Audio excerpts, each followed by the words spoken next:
I can be changed by what happens to me, but I refuse to be reduced by it.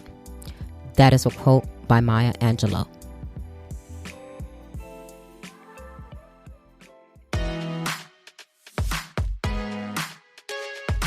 Welcome to Trina Talk. Trina Talk is a weekly podcast that will inspire and empower women of all ages to strive for the impossible. Your host, Trina L. Martin from TrinaMartin.com, is a motivational speaker, leader, and cyber tech expert. Every week, Trina will share wisdom gained from her life experiences and lessons learned while pursuing her goals to inspire you to achieve the next level in your life. Now, your host, Trina L. Martin. Hello, welcome to Trina Talk. I am your host, Trina L. Martin, and this is episode 36. The topic this week is Make Every Second Count. My guest this week is Jeff Marconette Jr. Jeff, the international Make Every Second Count speaker, is a transformational speaker, author, coach, youth mentor, and walking miracle. He is also the host of Make Every Second Count live show. At the age of 17, he almost met his eternal stop sign while waiting to turn at a green light. He was told that he would never walk again, but after 17 years of recovery, Jeff is not only walking, but determined to run. Jeff compels others to start living now, stop complaining, and take nothing for granted. Hi, Jeff. Thank you and welcome to Trina Talk. Oh, thank you, Trina. I appreciate this opportunity to share with you and your viewers at the same time, or listeners. You know, I was so excited to have you here because on Trina Talk, my goal and my mission is to inspire and to motivate. I have women are my primary audience, but I do have male listeners, and I like to motivate people to help them achieve whatever that next level in life is. And you have an amazing story. It's so amazing that you're lucky to just be here today and speaking with me. If you don't mind, tell me about your story. All right. Well, it all starts when I was 17 and in high school. I had open lunch because I went between a regular high school and a vocational school. I was sitting at a red light waiting for it to turn green, and I was changing the music. A CD. Most people don't know what CDs are, but I'm hoping you do. And a friend behind me actually honked because I wasn't really paying attention to the light. But I looked up and noticed it was green, so I went ahead to go pull forward. The only problem with that was a semi-truck was speeding the other way and didn't notice that his light had turned red. So as you can imagine, I was T-boned in the intersection. That accident left me unconscious right away, and it left me with, well, they had to use the jaws of life to come get me out of the car, and all the ambulances and all the police rushed to the scene, and they tried to call for care flight, which is like ambulance in the sky on a helicopter, but they couldn't get that. All the helicopters were busy that day because it was not the greatest of weather out. And so they sent what they called the Mobile Intensive Care Unit, which is also known as the MICU, and that travels in an ambulance type thing, and they came up to a town near me where they took me to the local hospital, and they then took me to Miami Valley Hospital in Dayton, Ohio, because they had a level 1 trauma center there. Now, there they diagnosed me, I guess, with a traumatic brain injury, a broken neck, a fractured jaw, 2 fractured ribs, a punctured lung, and a ruptured spleen.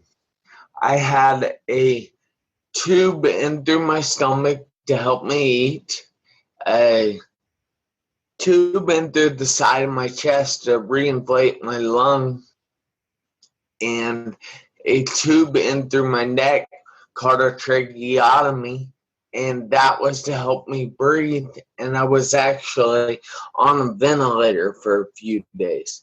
Now, I spent 2.5 months in a coma and 3.5 months in the hospital. Wow. Wow. I'm just sitting here listening to your story, and it's just touching my heart because of everything you've gone through. How are you progressing today with your recovery? Well, that's a great question. See, I have actually been in physical therapy now for over 17 years. And they have told me at every stage, like, I started just riding in a wheelchair at the hospital. And they were like, yeah, this is great. You're out of the coma now. You're able to ride in a wheelchair. You're able to propel yourself a little bit. That's pretty good. You know, you can stop this thing anytime. People live happy in a wheelchair every day, and they're happy. I was like, I don't know. So then I got to walking with a walker. And they were really surprised, and they were like, wow, Jeff, this is great. You're out of the coma, and you're up walking with a walker now. You know, this is probably the best you can really expect. You know, you can stop this therapy thing at any time. People live every day walking with a walker, and they're happy. I said, I don't know. And then when I got to the cane finally, they're like, wow, Jeff, this is great. People live all their time walking with a cane, and they're happy. You know, you can quit this therapy thing anytime. And I was like, I don't know. So I kept doing therapy, and after a while, I got to the point where I could walk with nothing. And they were surprised. They didn't expect that from me. And they were jumping up and down saying hurrah and a whole bunch of stuff. And they were like, you know, you can stop this therapy thing anytime now. People live every day walking with nothing, and they're happy. And I'm like, I don't know. See, I want to run. I am going to run. Nobody is going to stand in my way, because I have decided that nobody can stand in your way if you do not allow them to. It's not the things that you have to get over in life that hold you back. It's you. Everything you do and everything in your mind, it holds you back. It's said that challenges are what make life interesting, and that overcoming them is what makes life meaningful. So I just feel that it's important for me to go out there and work as hard as I can to be the best person I can be in order to show other people that they can do it too. Wow, Jeff, I have tears coming out of my eyes right now because you are the epitome of inspiration. I mean, so many of us go through life and we have a little bump and we fall back, and myself included, and then we start thinking, why is this happening to me? You know, how did I get here? How did it get to this point? But basically, you almost lost your life and you worked to get to where you are now. You said at first they were glad that you were in a wheelchair, then you were like, nope, you kept going. Then you got to a cane, then you got to a walker. What was your mindset? Because I'm big on mindset. What was your mindset as you were going through therapy and they were saying, okay, you've done this little step, you can stop now. But you kept saying, no, this is not it for me. What were you thinking during this time to make you keep going? Because you could have stopped, or you could have been one of the people who said, you know, oh, woe is me, my life is over, or my life is going to be so horrible now. But you didn't do that. Yeah, there were a lot of people that just kind of wrote me off when I got my wreck. And you see, I'm a very competitive person. And when people told me I wouldn't or I couldn't do something, then that made me try even harder. That it's just a part of me that I had to do these things because there were so many people around me. Like when I was in ICU, which I don't remember, but my parents have told me that there were many people in ICU with me that didn't ever wake up from their coma or succumb to their injuries. And there was one high school boy that they were telling me about, that the parents called all the friends in, and the friends actually lined the ICU unit, and they waited in line just to say goodbye to their friend. And that had to be extremely hard. So I had to show other people that it's possible to overcome these things. It's just what's inside them. They cannot give in to what people say. They cannot give in to what people think. They need to believe in themselves.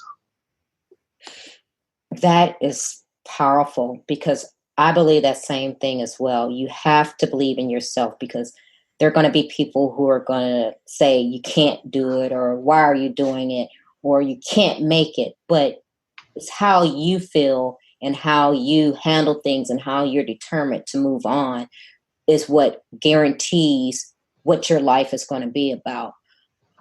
Now, you have taken that tragedy, and I don't know the outcome, if you want to speak about it or not. What happened to that truck driver? Did you guys have, did he get cited, or what happened? Yeah, well, that is actually a funny question, because you see, the truck driver was a French-speaking Canadian. He got a $40 failure to yield ticket, which he paid from Canada. So he didn't even enter the country again to pay the ticket.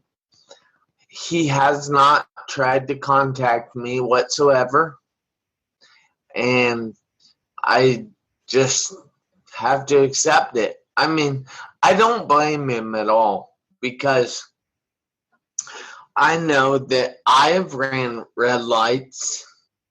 I'm pretty sure you've ran red lights. I mean, you wouldn't tell a cop you did, but I'm pretty sure it's happened one time or two, or maybe even 4. So it's not something to blame him for. It's just something I had to accept, and it was rather hard at one time. At one time, I actually had a drinking problem. I would go out 7 nights a week to get drunk. I'd go to the local bars, but I wasn't there to have a good time. I was there to get drunk. And if I had a good time in the meantime, that was all fine and dandy. But I wanted to be drunk. You see, it was easier for me to tell people that I was drunk than to explain that I was in a car wreck and I spent 2.5 months in a coma. So I talk funky and I walk funky. But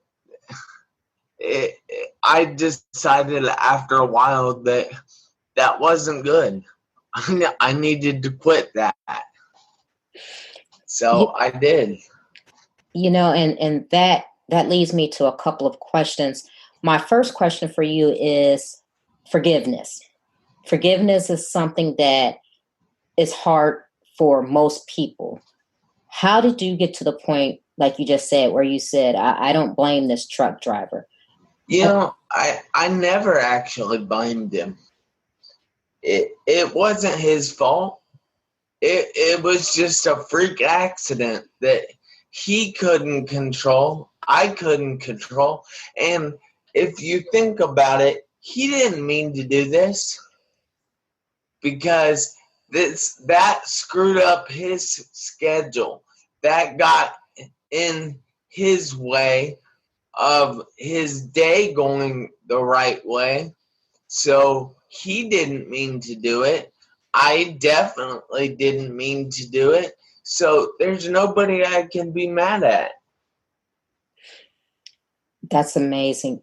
So you never had any animosity towards this driver. You always had this level of gratefulness, I guess I could say, or did you actually work to get to this place that you are now? I have worked very hard. I did not start out this way. I developed this mindset that every day I wake up is a great day.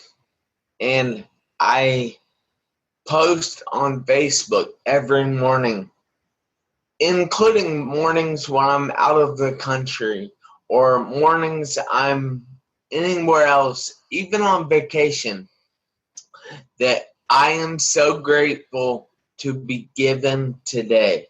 And I will make it a great day. And I'm actually reading a book right now called, oh man, now I forget.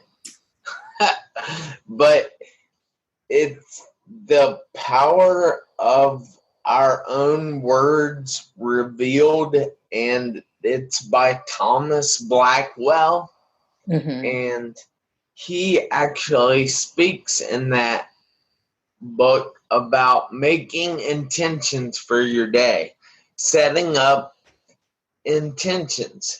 And I was so enthralled with it and so happy that I read it, because I've been doing that for a year and a half, that I actually sent him a message and told him I've been doing that for over a year and a half. And you know what he said back to me? That's why you're awesome. And I was like, wow.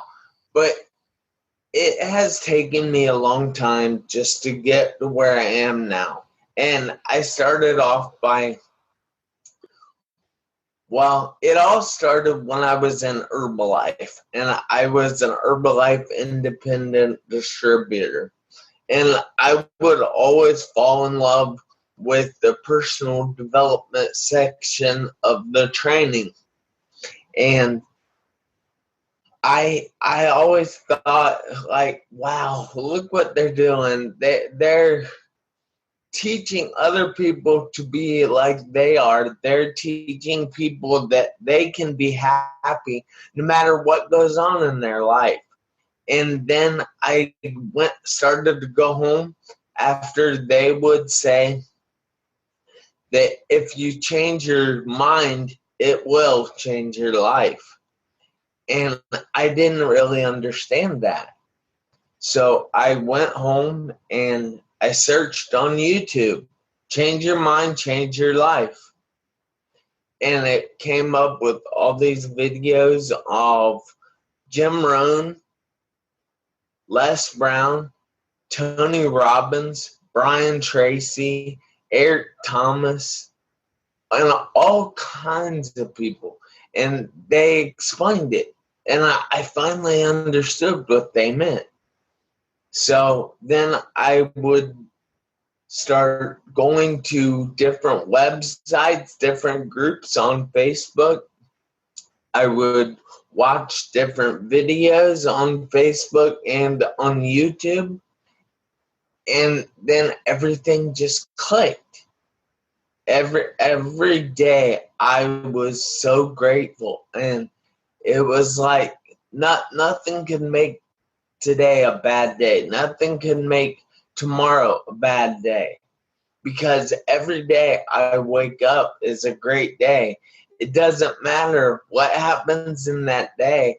As long as I'm alive, it's a great day. That is such a great perspective to have. And I think many of us need to have that perspective, because each day that we're given is another day to get out there, to do it again. And the mindset thing is funny, because at the end of my podcast, that's one of the things I say is, if you change your mindset, you can change your life. And I firmly believe that. And it took me a while to get to that point as well, just with some of the trials and tribulations that I've gone through in life. At first, I was just going, I planned to be here and this didn't happen, or I worked hard for this, and then you see someone else prosper where what you think they're prospering. And I had to just let that go and be grateful for my day, my race. And I had to change my mindset. So it's so funny that you said that, because it does matter. It matters how you think. Yeah. And I actually am in the process. I launched a program last week for elementary and junior high kids to help them build self-confidence and self-esteem through mindset training. And this program is like 8 days, and it's an hour a day. And half of it, so 30 minutes, is mindset training, and 30 minutes of it is fitness training. And the reason I do the fitness training with the mindset training is because when you work out, a chemical called dopamine is released in your brain. And that is the body's natural reward. So if you get that after you get the mindset training, it'll be like, hey, I did something right. I did something great. And then as that progresses on and on, they will build confidence. They will build self-respect and know that they can do anything. Now, is your program, is it an online, or do you have to be in person for that? No, it is in person right now. I haven't launched it online yet. I plan on doing such a thing, but it's called Comprehensive Youth Fitness, or Comprehensive Youth Development. Okay. Yeah, and I plan on getting that online soon. So, I'm hoping, well, I'm not hoping, I'm knowing that it is going to be a big hit. I know that it will help people. They just have to take the course. Oh, yes, I feel that for you. So your journey to today from your accident, I saw your YouTube video and I see, you walk and you're getting out there speaking. Tell me about your speaking, because I'm a speaker as well. So I always love to see people who are trying to motivate and impact other people in great ways. But you're speaking and you're an international speaker. Yeah. Tell me how that came about. Well, I got involved with a program at the hospital I was at, and it's called Drive Alive, and it's a nationally recognized program, and it's a court-appointed program for the participants. And I have been speaking for that program for like 16 years. And it's usually 7 programs a year. So I'm not good at math, but if you do 16 times 7, that's a lot of speaking. So I decided that I wanted to do this because it always made me happy.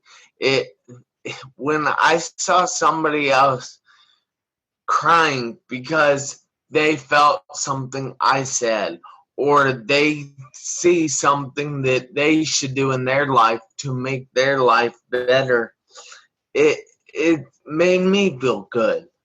So I got in touch with Ruben West, and his group is called the Black Belt Speakers.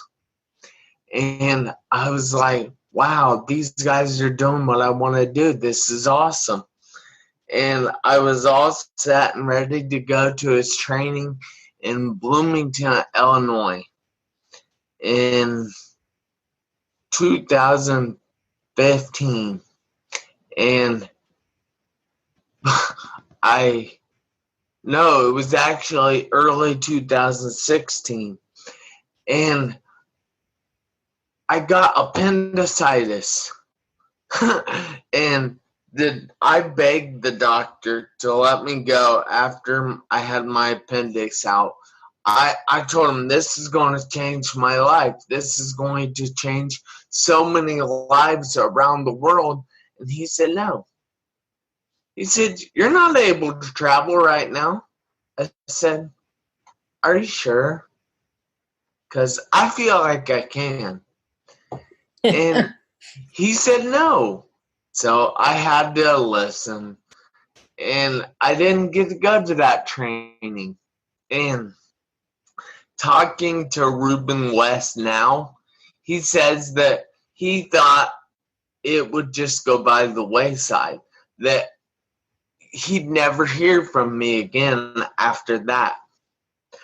But in October, he was having another event called the Black Belt Speaker Live Experience, and this one was in Atlanta, Georgia. And I wanted to go. And so I sent him a message, told him I was coming to this one. He's like, all right, I'll see you there. He really didn't think I'd show up, but I did. And it was like, wow, this is amazing. I told my story there at the training, and I actually won the Sharing Your Voice Award for 2016 from him. And I was like, holy mother, yeah. But it was just amazing. And then, like, a year ago, I got involved with Clyde Rivers, who is the ambassador from Burundi. It's not his country, but he is the honorary ambassador. The president of Burundi actually changed the constitution of the country in order to make him an ambassador. And then they were going to Guyana. And I was like, I want to go. And they let me. And you know how amazing it was? We had like 12 or 13 different speaking engagements in 4 days.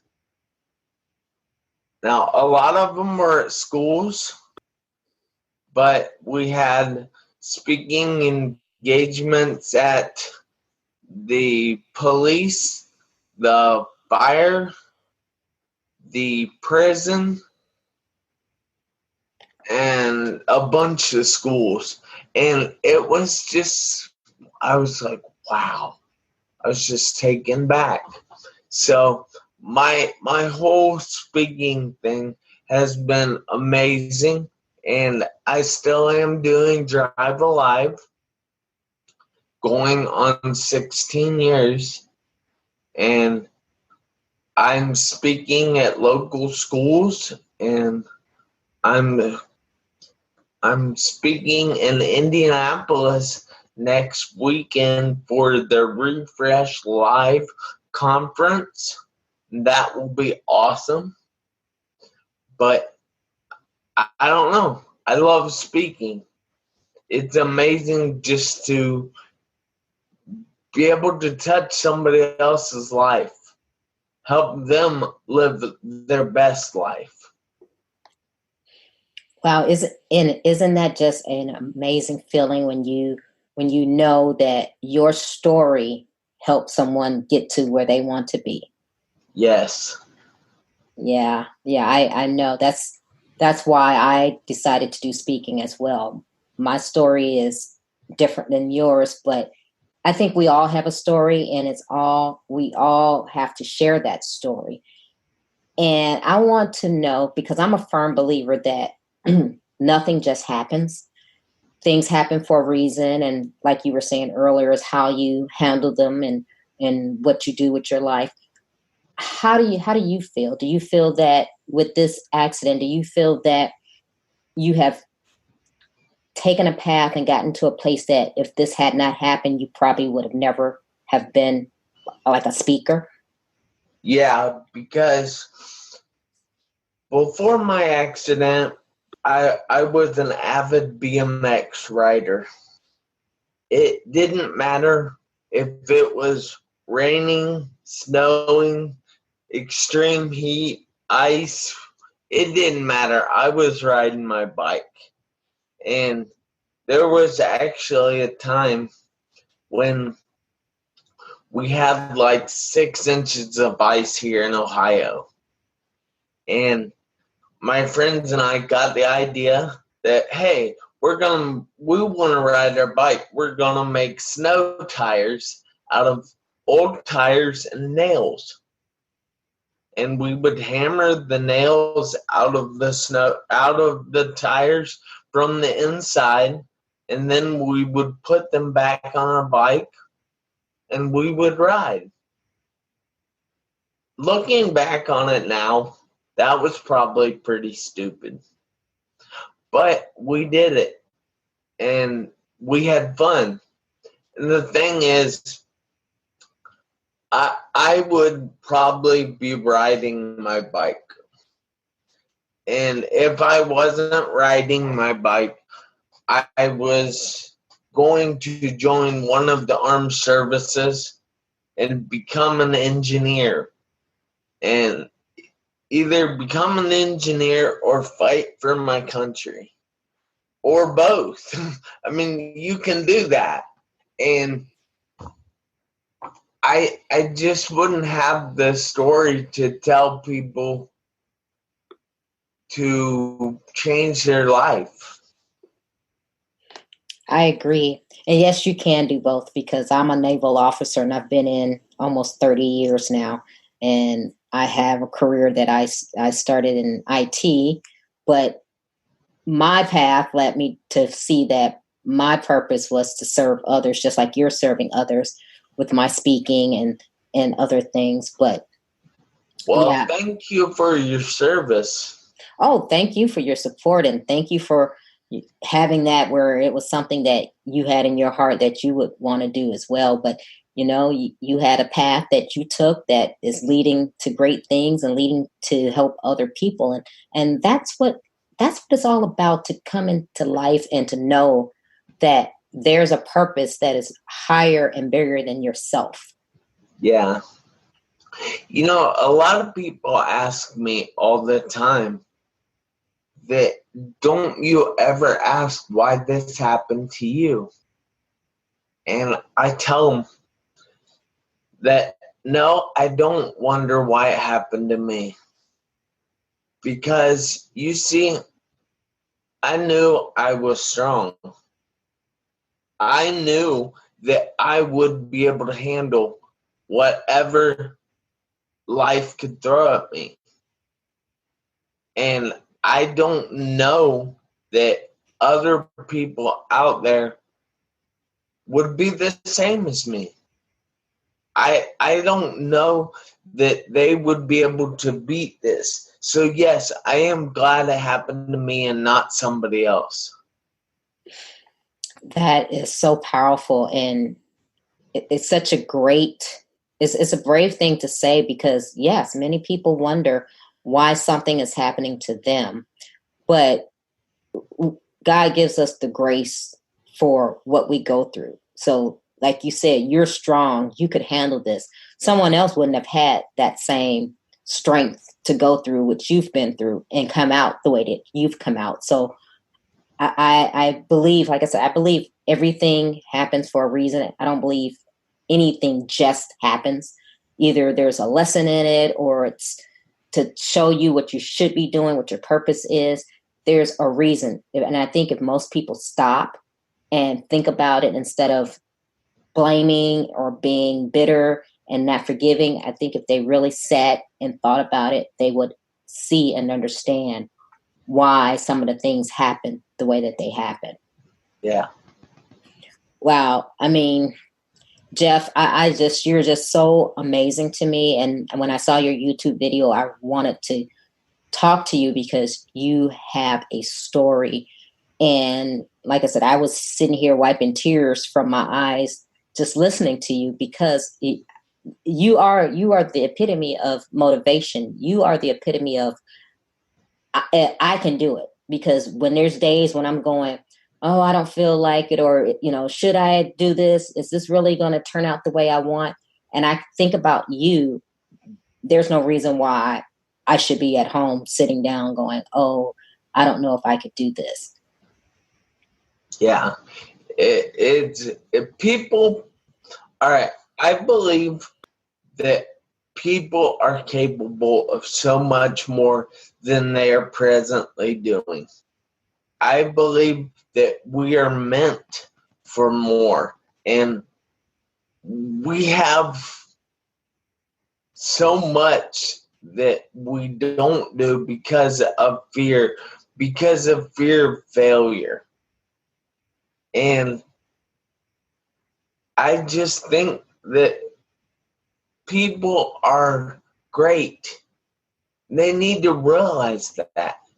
So I've come up with Make Every Second Count movement. And this movement is important to me because there's 86,400 seconds in a day. So you got to think that, yeah, my accident did take years away from me. It did do all this stuff to me. It did do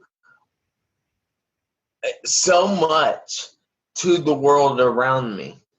But in that, there's so much growth. There's so much joy that has come out of my accident. And that was just a small amount of time in the consideration of seconds. If you think about it as seconds, which again, I'm not good at math, but you can times 86,400 seconds by 30 days. So let me get a calculator. Sorry. Oh, darn it. I just hit the wrong button. Sorry, I don't know why I just came up with this idea right here, right now, but I did. 86,000, right? Yeah, 400. Okay, hold on. 86,400 times. Uh-huh. We're just doing 30 for the average month. Okay, times 30. So you're looking at 2,592,000 seconds, and then that's just in a month.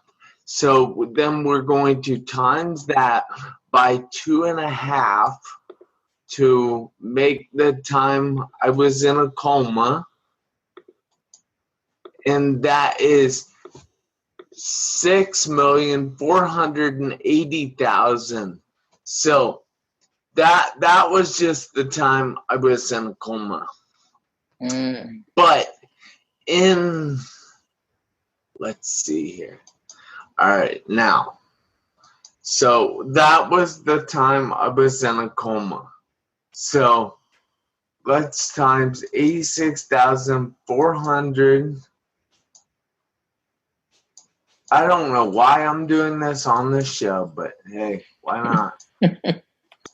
86,400 by 365 is 31,536,000.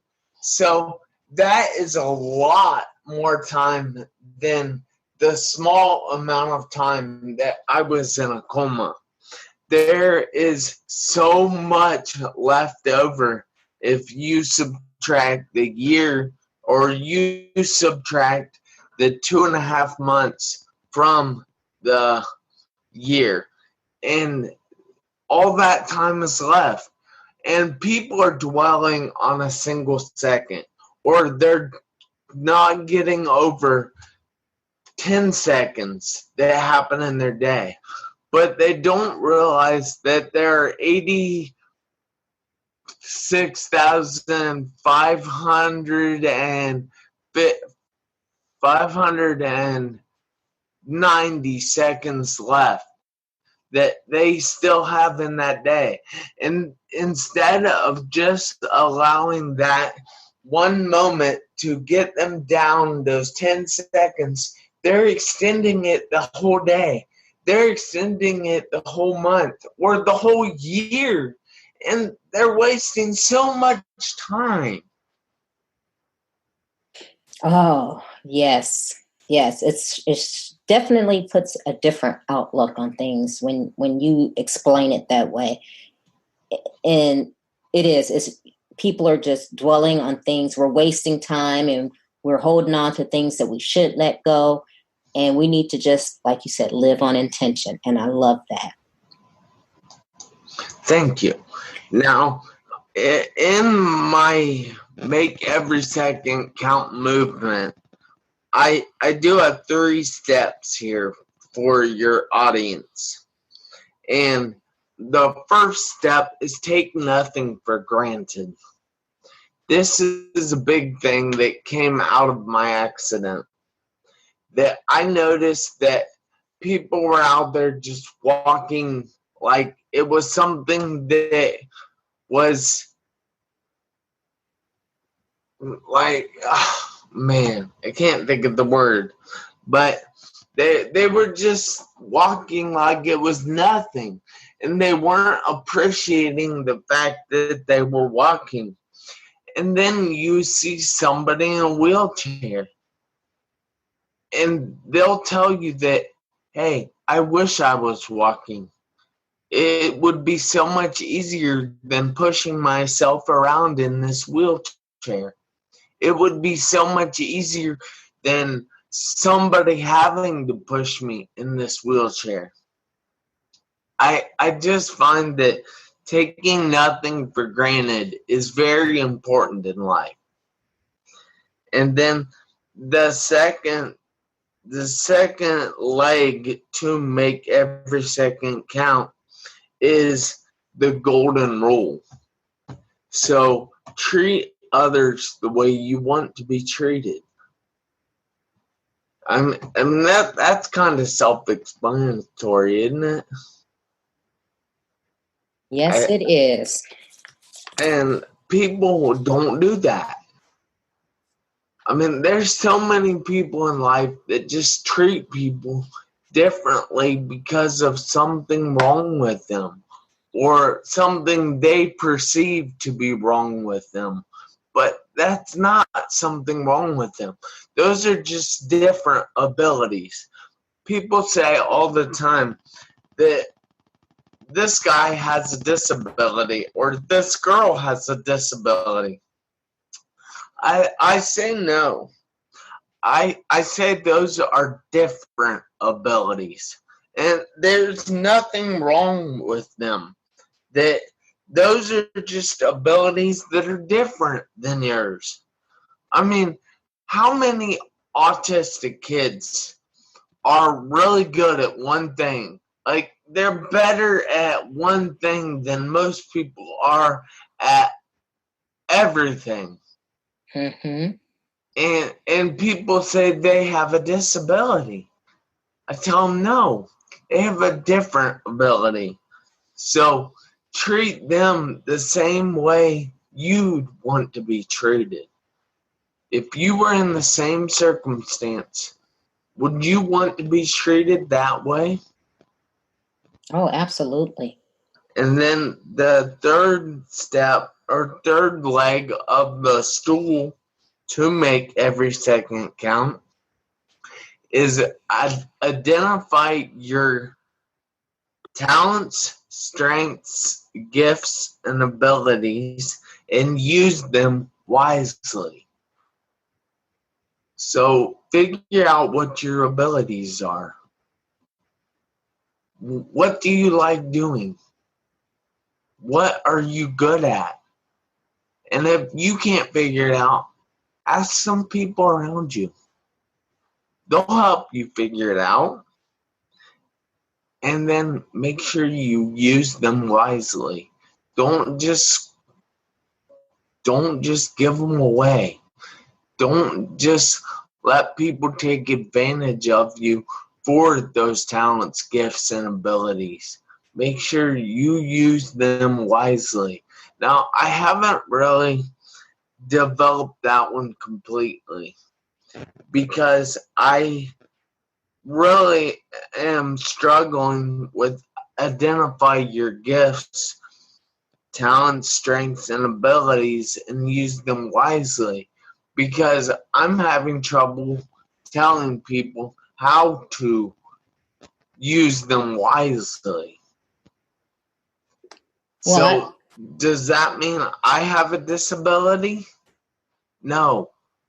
I've come up with these other two legs, and a lot of people wouldn't think of these. So it's a different ability. Oh, true. And I think people have to think for themselves, and you don't have to give them that answer. I think that's where you leave it up to them to come up with that answer for themselves. That's a great idea. Mm-hmm. So, Jeff, we're coming to the part of the show where I ask you my 10 rapid fire questions. And are you ready? I was born ready. I think you're right. Okay, so here we go. Who or what motivates you? Well, I work with a program called Project Search, and these are kids with different abilities that don't live the same way we do, and they're trying to learn how to work every day and support themselves and take care of themselves.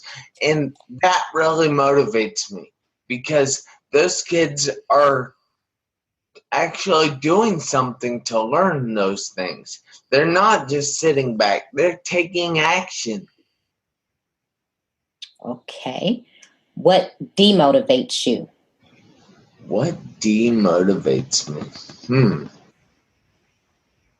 Seeing people wasting their lives, wasting their gifts, talents, abilities, that bothers me.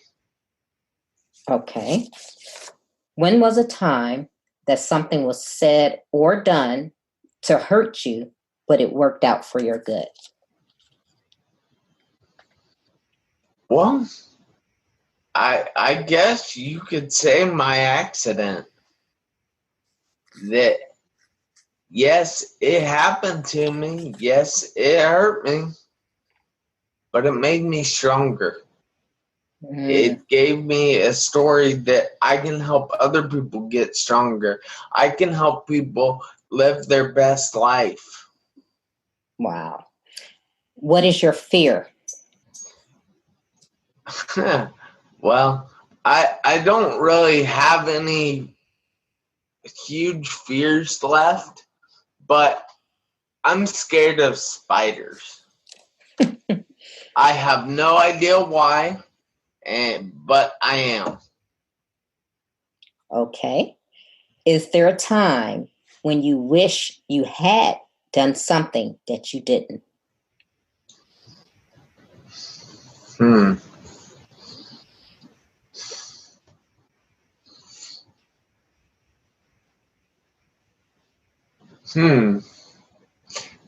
Yeah, I wish I was in Kenya right now with the rest of my black belt speakers, brothers and sisters, and Ruben West and Dr. Clive Rivers. Okay. Now here's the opposite. Is there a time when you wish you had not done something? Oh man, you know, that is a great question, but it's like not really, because I learned from that. I grew from that. That whatever that was that I wish I wouldn't have done made me who I am today. That was very good. What is your definition of success? My definition of success: growing every day, making yourself a little better each day, being better than who you were yesterday. How do you recharge? Well, I like to go to the gym. I know that kind of sounds cliche, but I love going to the gym. I go there 7 days a week, usually for an hour plus, and sometimes I go twice a day. And I love just encouraging other people. Okay. What are you awesome at? What am I awesome at? Man, these aren't quick fire questions. They make you think. Yeah, they're actually kind of hard. Well, I don't want to sound like I'm full of myself or I'm cocky, so I know I'm awesome, but I don't know what makes me awesome. Okay. I guess my upbringing, my parents have always been the rock in my world. Okay. I take The it. whole time I was in the hospital, 3.5 months, they never left me alone. Not once. I was not alone in that hospital at all. One of the doctors told my parents after I had been there a week that, you don't have to stay at this hospital with him. We have good doctors. We have good nurses.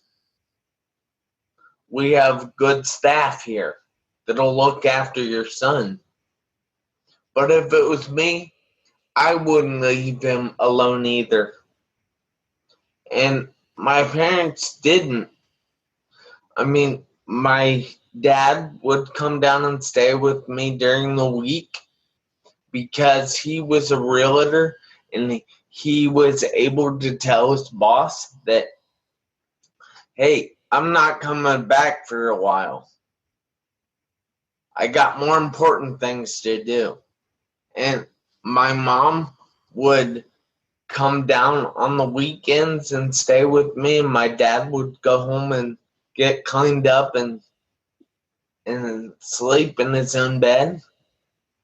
And my mom would stay with me. And she had to work during the week because she had the insurance. So they have always been the rock in my world. They've always been there and supported me through everything I've done. Yeah, that's beautiful because I'm a mother and there's no mountain that I wouldn't climb for my children. So I understand what your parents did and I would have done the same thing. So our last question, Jeff, is what legacy do you want to leave? What legacy do I want to leave? That's kind of a loaded question because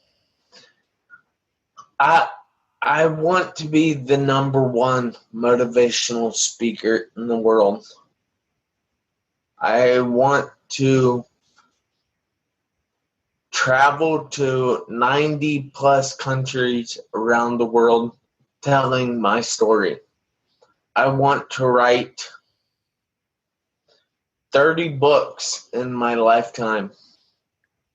I want to start programs that help students, help countries grow. I want to help the world just become a better place. I want to be able to stop wars and all kinds of things just because I tell them to. I know that won't happen, but I have the right to dream. And I want to show other people that they have the right to dream as well. That was great. Now we've finished the 10 questions, but I want you to give the listeners one motivational takeaway. One motivational takeaway.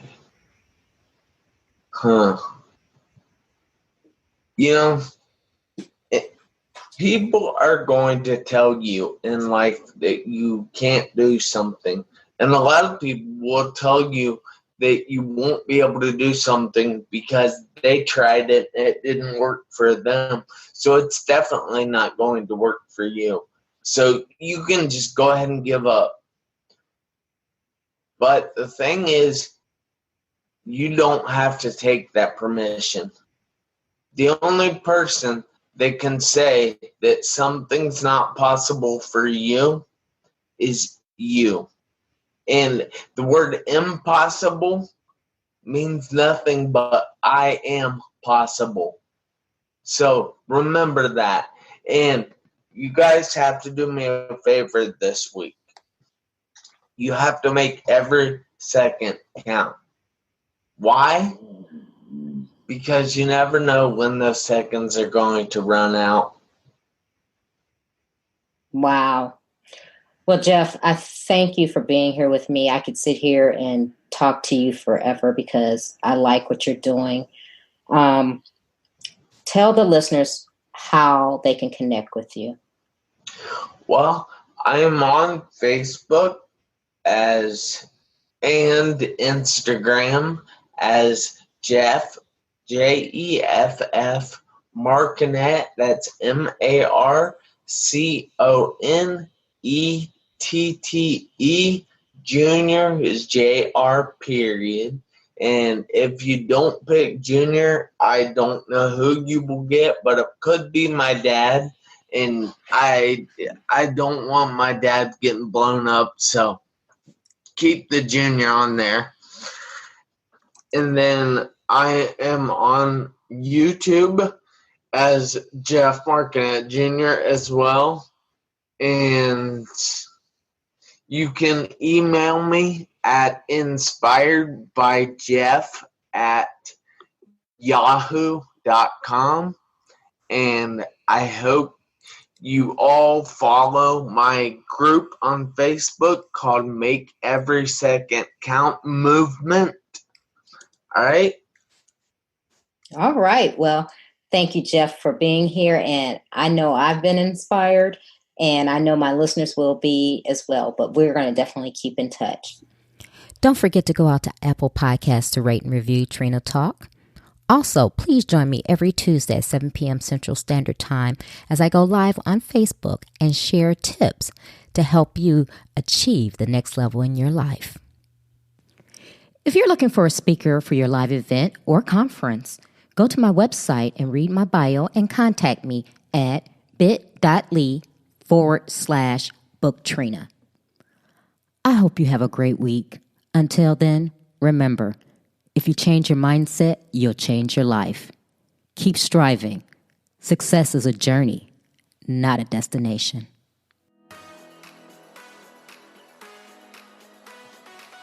You can listen to Trina Talk anytime and anywhere.